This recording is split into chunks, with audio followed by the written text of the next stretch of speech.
Maya payabak mga kaibigan. Yan po kakagising ko mungit.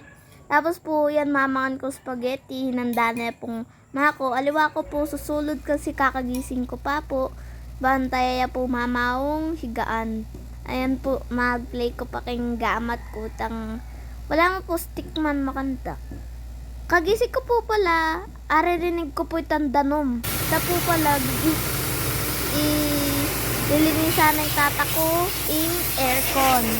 Kasi po madinot. Yeah. Ayan. Tapos tapuy ako, makasilip ko paketa. Kasi tapuy itang lid ng aircon. Ayan po, danom-danom yung tata ko. Ayan. Lilinisan na talaga, timpang sabon. Pwede po ba tinan ng sabon? Tapos po, ikit kaya rin po yung mako, tsuya po kayong gulot. Kahit po maglinis niya po, ayan nagdampot niya pa pong damo kasi tinubo na kailangan na lang lako. Yan. Mabilis siya rin po minsan ni mako, tapos kaya rin na mamalis siya pa, tapos kunan na niya mo itang dahon kayong kilob ng tanaman. Miya po lalako rin aliwa kasi po tanaman la po rin. Reta tempong sili.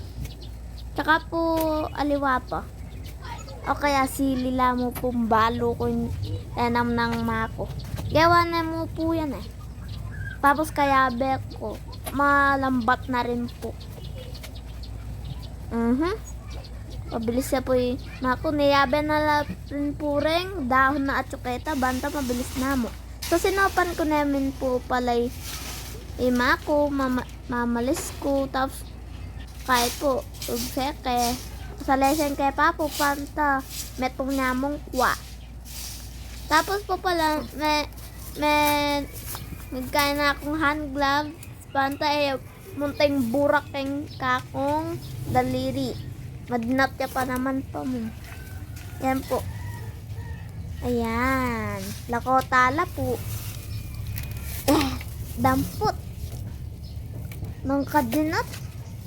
Kani mo po banday ng ating damo, madakal la po. Magigiisa na la po. Atin po palang mapulang ants, kaya po pete ko la, kaya po tinapong ko la. Tapos po, mayari na po yung household chores. Tapos tinulapan kay tata ko kasi Bisayang Painawa. Papuklat ning keng bok na, tapos papakit na nung ating tinubo abok. Ita mo po, thank you for watching.